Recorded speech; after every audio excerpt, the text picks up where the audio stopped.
November 29th. We're watching ISON Lee's stereo ahead CR02. Stop that. You see that flare? Follow it, guys.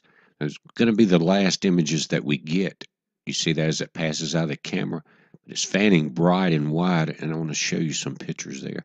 Now, that's ISON's tail still showing even after it's all the way on the other side of the sun. See it drifting there in the solar wind? Check that out. Now, going to stereo behind, we're on the opposite side of the sun at a slightly backward angle. You can see the fan out motion and the brightness. Check that out. That's what we're going to be seeing. Now, I'm going to slow this down. This is Earth-facing images of LASCO C3 as it dives behind the occulta. We'll watch it in full speed. I just want to watch this pull out, and I'm going to show you some close-ups. I'm concerned that the nucleus could be highly fragmented after this temperature exposure. I've always thought it was multiple nucleus, but it looks like that it has fragmented more, and I'll show you that. Check that out.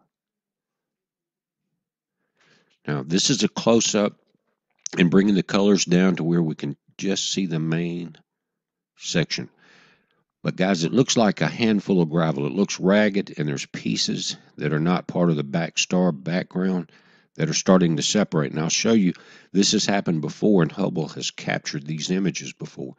Again, another close-up. Check this out.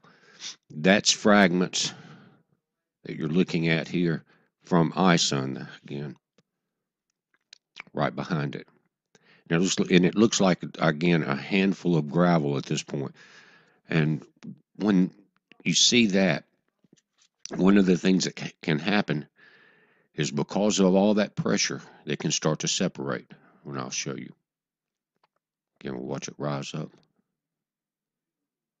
Incredible images. I wish we could have saw those live. Now, this is 73p. I'll show you that. This was Hubble. This is 7 years ago. Hubble caught it. Now, this is a different type of comet. It's called a Jupiter class, and it's classified as a near-Earth object because about every 5.5 years or so, it orbits back around. It goes from the sun, from Jupiter, and then dives through just inside Earth's orbit, and then goes back out to Jupiter. But now there are 67 separate JPL models to track each one of these fragments. And it takes almost a year for them to pass through, guys. You can go by and check each one. One will pass in January, the next one March. And they dive right just inside of Earth's orbit. And that could be a source of a lot of these big fireballs. But guys, here's Comet ISON at the time of the video.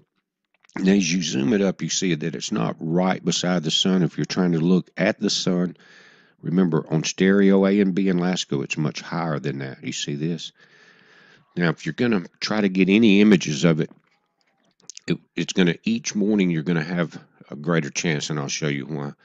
Now, what I've done is turn the glare of the sun off and just made it a star here. You can see inky to the right, Mercury and Saturn. The moon's way over to the right. And again, the bright star is just the sun dimmed down. Now, we're looking south. Notice that. I have this set from my location in central Mississippi. Now, when you go in, you can set it for your location. It gets you a lot more accurate view.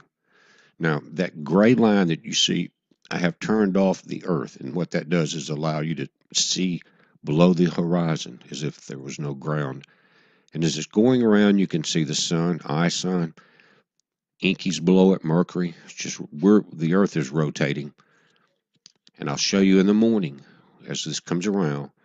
If you're going to use a telescope, and maybe even you, Vaughn, old Marine, I saw you got that infrared lens, but it's going to be cold when this thing comes up. But I'm going to come around and show you the time. Notice we're at 2 o'clock in the morning here. This is going to be on the 30th. As it comes up, Spica, Mars has already risen. Now the moon's up, guys. Saturn, see that coming above the gray line, Mercury. Now ISON to the left of the sun, just right there. It's still so close tomorrow morning. Again, this is not a zoomed up, so it's further away than what this image appears. But that's how close it is. Each day it's going to get a little further away than that. So each day we should get better and better images. But again, it looks ragged. Not sure it's going to hold up, but I know one thing, we're going to update it. So Be safe.